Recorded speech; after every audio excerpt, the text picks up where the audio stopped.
Mesdames, Messieurs, bonjour à chacun et à tous. C'est un plaisir pour nous de vous retrouver dans cette édition du Journal Parlé. Installez-vous confortablement. C'est effectif. Pour le compte de l'année scolaire 2025-2026, le gouvernement a fixé la rentrée au lundi 15 septembre 2025. En revanche, ce lundi 8 septembre marque le début de la pré-rentrée scolaire. À cet effet, une équipe de la rédaction a fait le tour de quelques établissements de la commune de Malanville pour faire le constat. Les détails sont à suivre d'ici peu. Culture, et nous parlons de la Gani 2025, sortie des tambours sacrés au palais impérial de Niki, un moment important qui marque l'entrée spirituelle dans les festivités de la Gani. Restez des nôtres pour en savoir plus. Et nous sommes dans le zoo cette fois-ci, et c'est la semaine dernière que le siège régional du PROCAR à Boycon a servi de cadre à un atelier de coproduction des émissions radio dans la mise en œuvre du projet Prima Bénin. Vous aurez plus de précisions dans quelques instants. D'autres informations vont également meubler cette session de l'information. À cela s'ajoutera la revue de presse en fin d'édition. Merci de vous installer. Sota Midi Magazine, le point de l'actualité de la journée sur ta radio. Sota FM, c'est maintenant et tout de suite.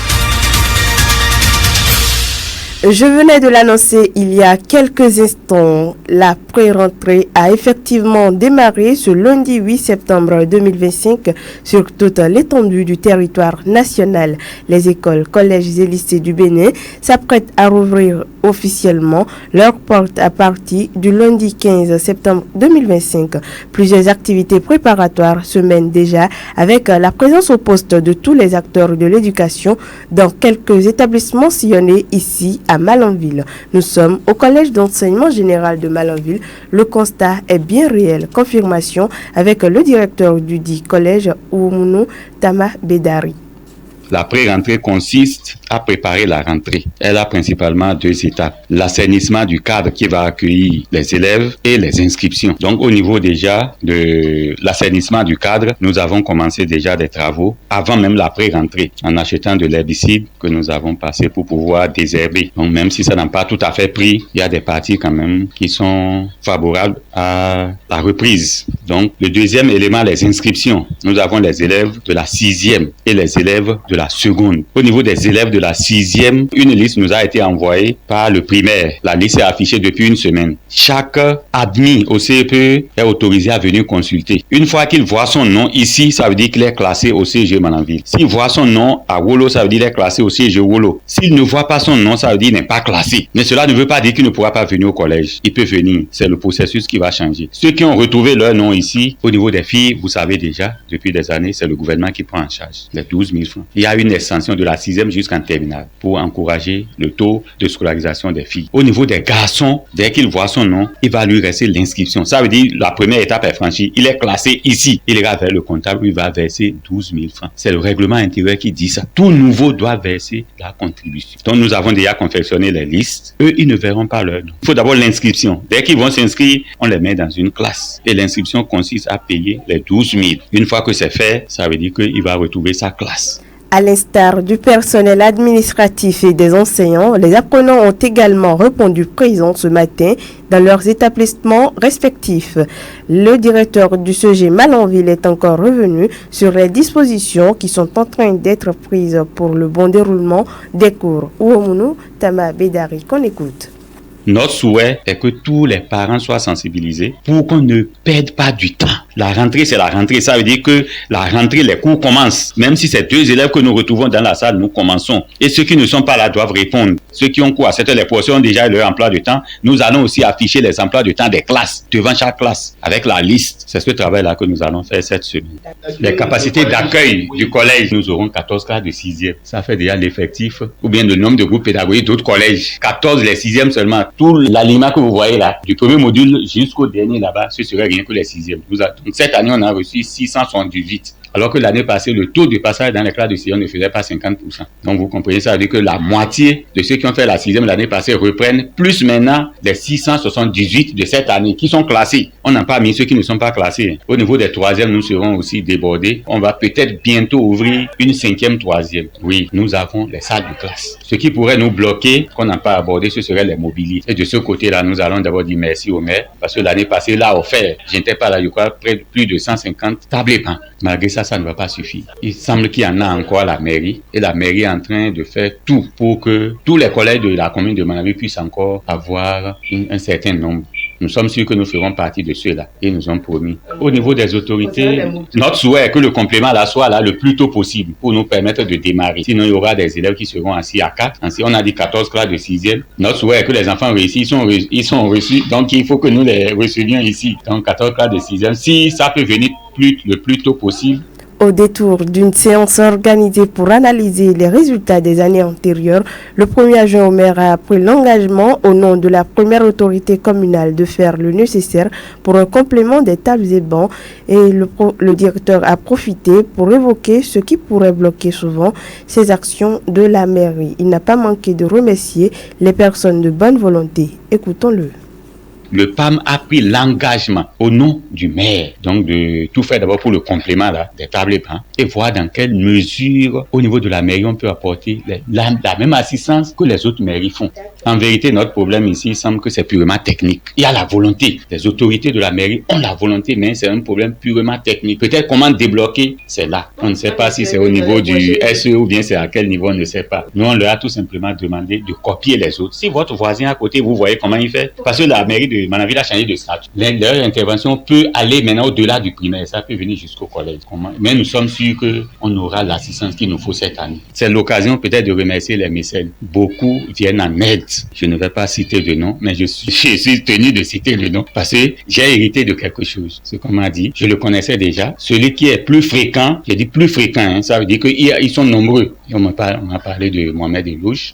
J'avais été censeur ici, on a travaillé ensemble. Depuis mon arrivée, je n'ai pas encore vu, mais on m'a dit tout ce qu'il a fait pour le collège. Tout ce qu'il faisait et qu'il continue de faire. Voilà un nom qu'on m'a cité. Il y en a d'autres, c'est pour cela que je ne voulais pas citer. Mais il faut leur dire aussi merci. Bientôt, nous viendrons vers eux. Une fois qu'on va s'asseoir, on va finir, on viendra. Parce que nous avons envie d'aller au-delà de la pédagogie pure en instaurant une sorte de parrainage. Chaque classe d'examen sera parrainée par une autorité ou bien un sage de Manaville. On peut dire que la 3e M4, c'est pour M. Mohamed Elouche. Ils peuvent avoir des difficultés qu'ils ne peuvent pas dire au directeur. Peut-être que le directeur même constitue un obstacle. Qu'ils ne peuvent pas dire au censeur. Qu'ils ne peuvent pas dire au membre du bureau APE. Si le sage là va vers lui, ils vont lui en parler.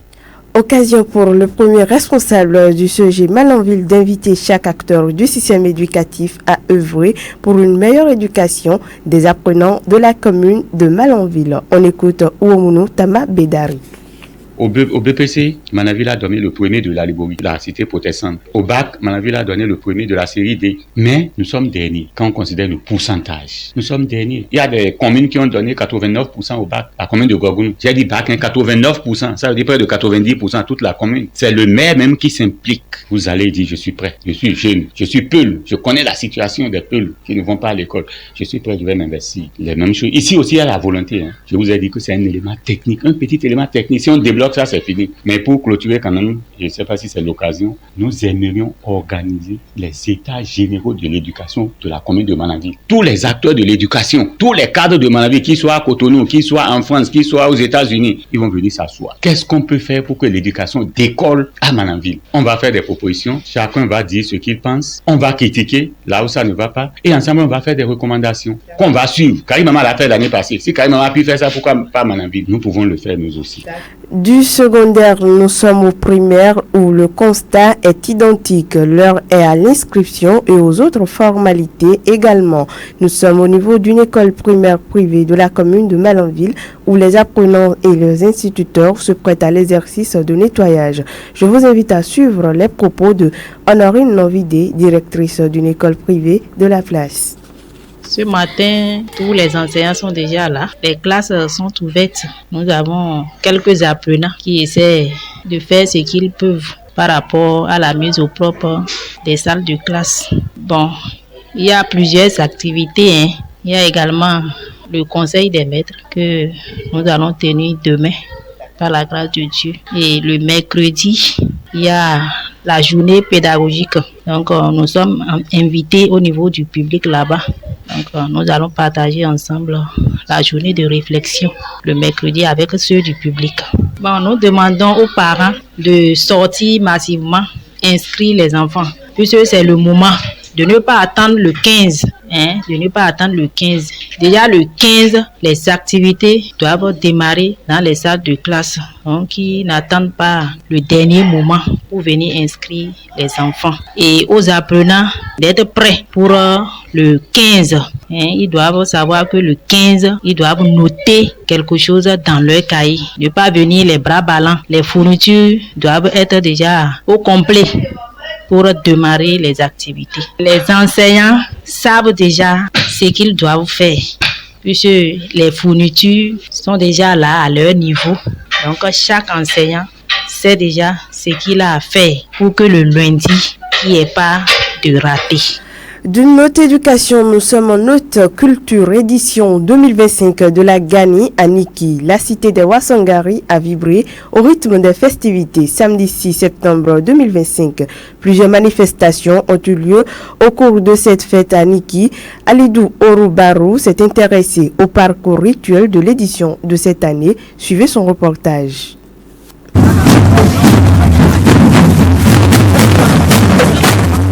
Ce troisième périple du parcours rituel de la célébration de la fête de la Gani de l'empereur Serotoru Tukosari a été marqué par 8 arrêts. Après avoir quitté la nouvelle cour impériale, le premier arrêt du cortège impérial a été le site de Lemandou. Cette étape consiste à la prononciation des prières par l'imam central à l'endroit de l'empereur pour implorer la protection et la bénédiction de Dieu à l'occasion de la fête de la Gani. Ensuite, cap a été mis sur le site de Tenyaku-Bakaru, qui est le plus grand des sites.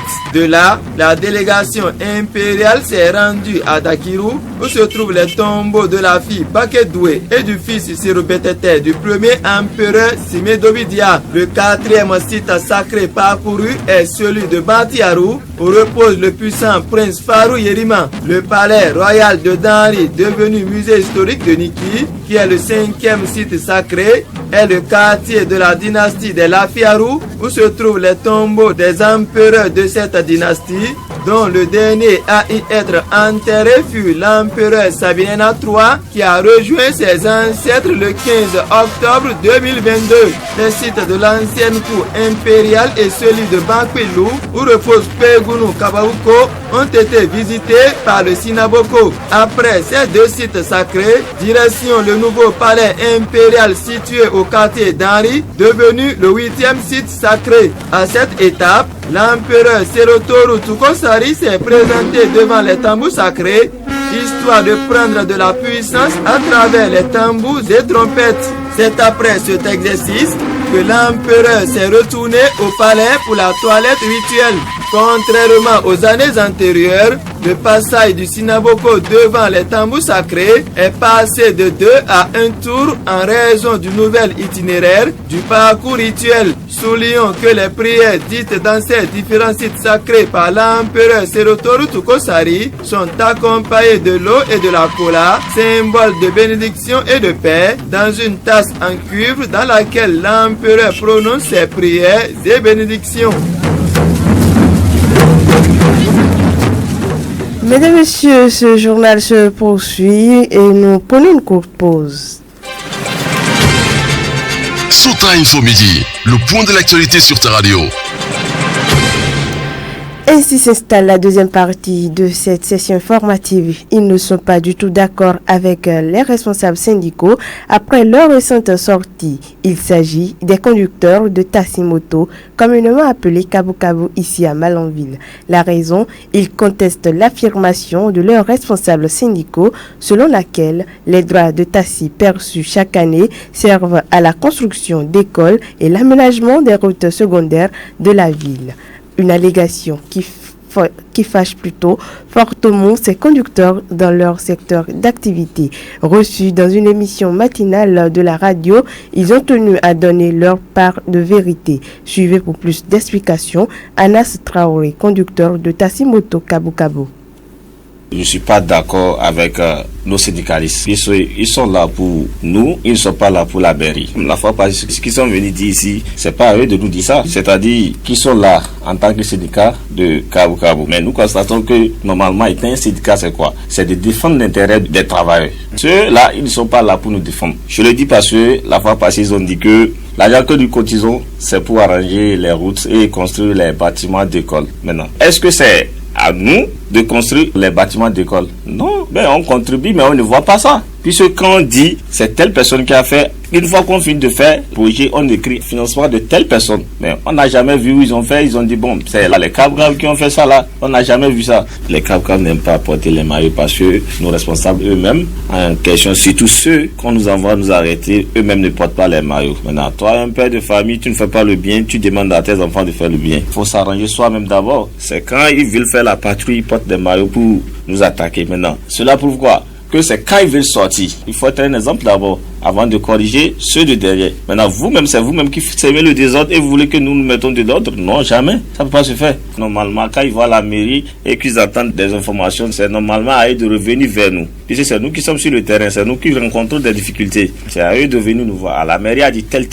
Qu'est-ce que vous voyez dans ça là? Non, nous ne sommes pas d'accord. Monsieur le Président, nous voulons que ça soit ainsi. Donc, c'est maintenant au Président et à ses collègues de rencontrer le maire. Monsieur le maire, aux Kabu Kabu qui sont sur le terrain, on dit non, qu'ils ne sont pas d'accord avec ce que vous avez dit et ils veulent que ça soit ainsi. Donc ils sont là pour nous, donc c'est eux qui nous connaissent, donc c'est à eux de nous défendre auprès du maire. Plus loin, Ahmed Akpaki et Souley Miftaou, tous deux également conducteurs de Tassimoto sur place ici à Malanville, estiment que les responsables n'aiment pas écouter les syndicats à la base. Suivez plutôt.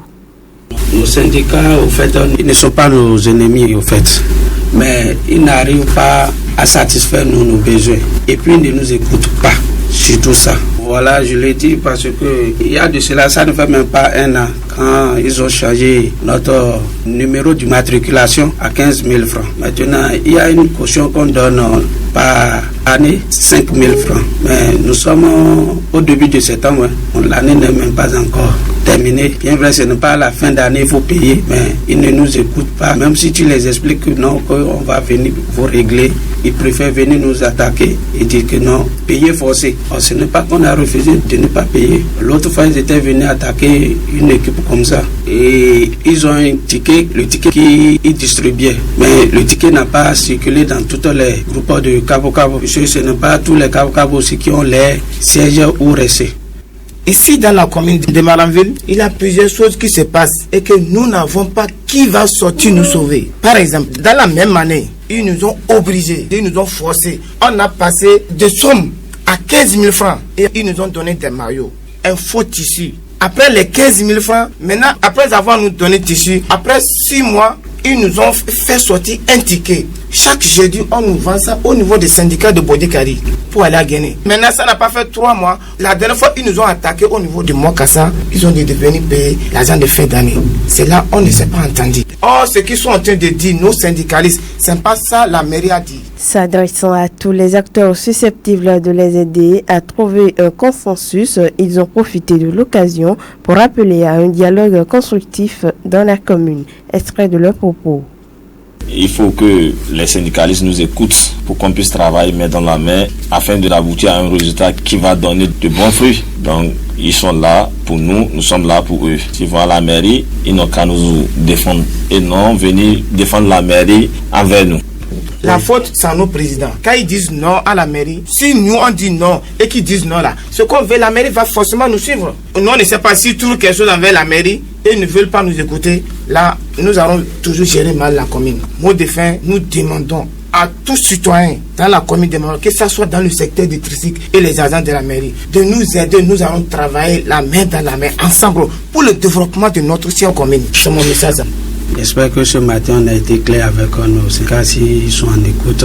Donc c'est toujours ça, on veut qu'on soit la main dans la main, qu'on travaille ensemble et surtout qu'ils nous écoutent. Ils sont là pour nous et non pour la mairie. C'est nous qui les transmettons les messages et ils vont aller les dire ça à la mairie. Mais ce n'est pas qu'on va s'entendre ici et ils seront amis de la mairie, qu'ils soient toujours avec nous, qu'il y a du dialogue. S'il y a quelque chose, on est des frères. Donc on s'entend entre nous et on gère la situation.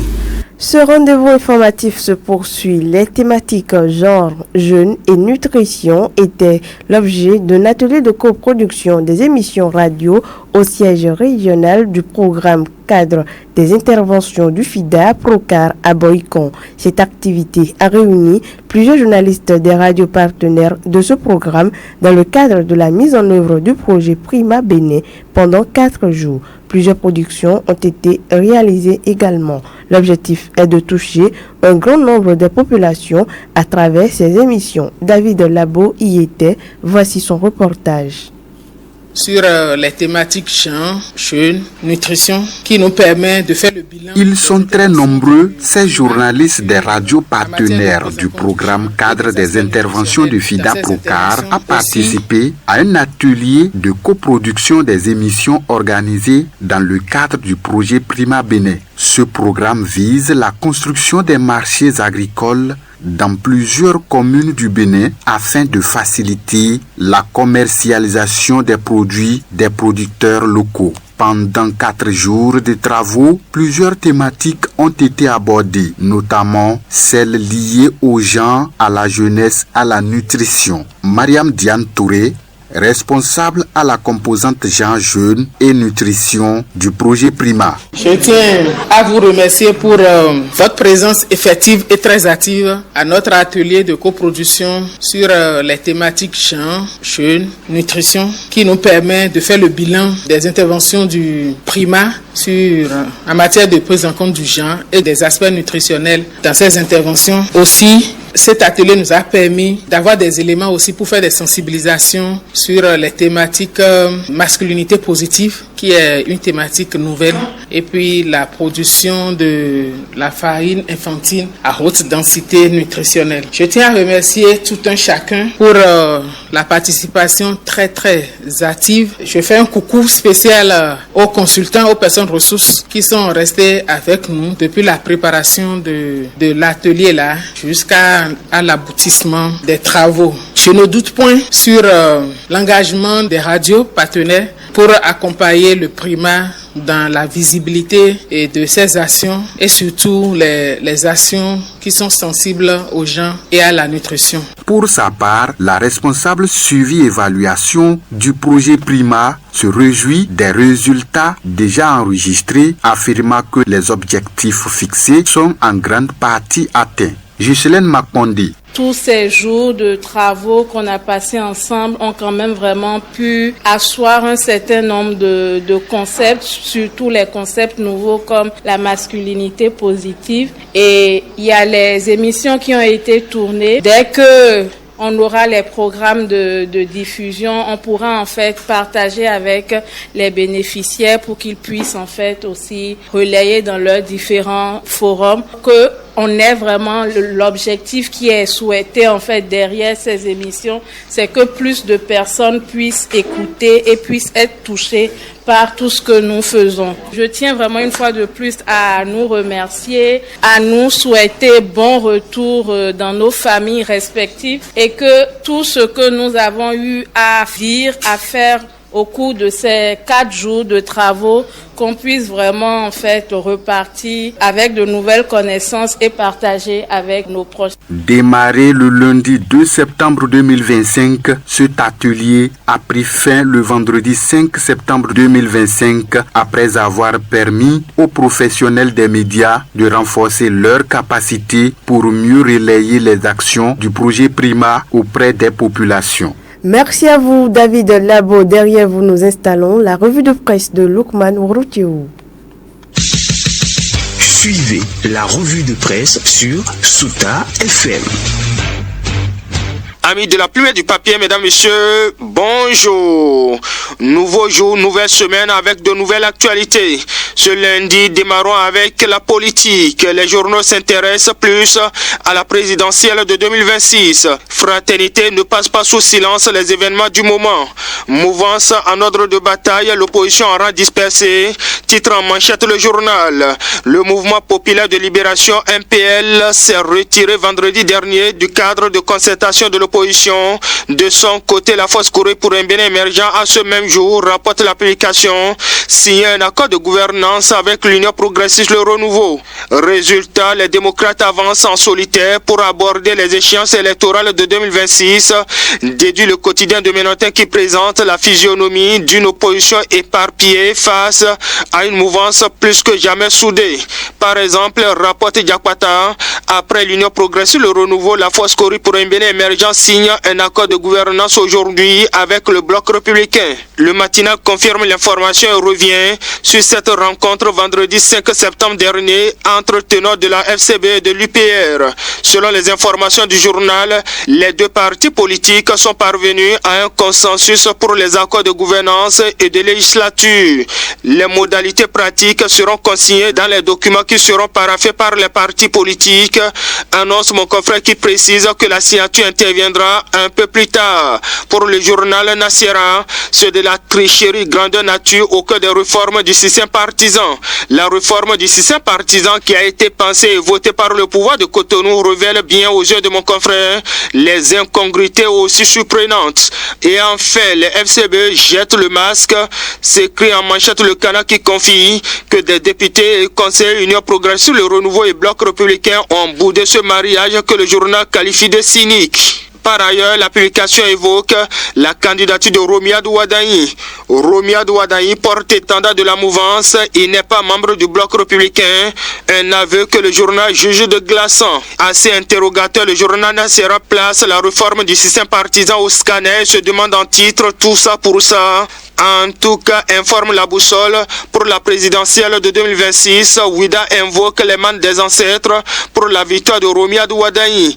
Alors, le chasseur info constate des soutiens tout azimut à Romiadou Wadaï et avertit que Talon doit veiller au piège politique de ses soutiens tout azimut. Et pendant ce temps dans la suite, Matin Libre observe qu'après la désignation du candidat de la mouvance présidentielle dans le cadre de la présidentielle de 2026, les regards sont maintenant tournés vers l'opposition, plus précisément vers le parti Les Démocrates, avec à sa tête l'ancien président Thomas Boniaï. Et pour cause s'explique la livraison, seul ce parti dispose d'un nombre suffisant de députés pouvant donner leur parrainage à tout candidat pouvant affronter dans les urnes le candidat désigné de la majorité. Et depuis que Yaya a réceptionné les 28 parrainages de députés LD dont il est le président, c'est un balai de présidentiable qui s'observe à son domicile, note la publication pour laquelle Yaya est le plus courtisé du moment. Sans commentaire dans le reste, le Soleil Bénin Info fait le point de l'opération de retrait des fiches de parrainage à la Commission électorale nationale autonome Sénat. Le balai des parrains se poursuit, souligne le journal qui résume en titre que déjà 98 députés et 41 maires ont leur parrainage en poche. En attendant le reste, ainsi dans les dernières secondes, Dabarou, le Canada du Nord, Diakwata, le Paraguay et bien d'autres publications nous conduisent à Niki, où s'est déroulé ce week-end la fête identitaire des Batombo et Beau. Dans un cadre majestueux, son Altesse Serotoru Tukosari a célébré une gagnée exceptionnelle, titre en manchette Dabarou. Diakwata pour sa part relève qu'Aniki, opposition et mouvanciers ont célébré la fête de Gani dans une atmosphère conviviale. Mais en prélude à la célébration, le Canada du Nord informe que les Lions Club Niki Lagani, Lomé Elite et 14 autres ont offert des soins de santé oculaire aux populations de Niki. Le même journal, c'est-à-dire le Canada du Nord, ainsi pour finir, rapporte les grands moments de football samedi dernier à Waria dans la commune de Tchaourou. Djibrila FC a remporté la grande finale du tournoi Sakina 2025.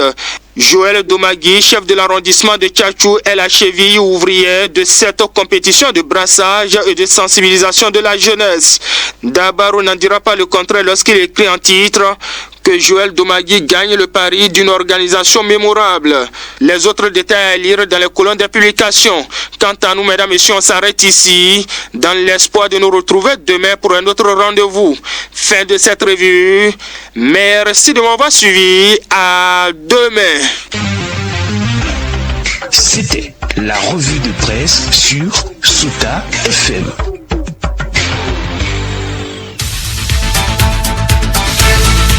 C'est un peu fin de cette édition du journal parlé. Mesdames et messieurs, nous vous remercions pour votre attention à la présentation. Je suis Dorcas Orisha.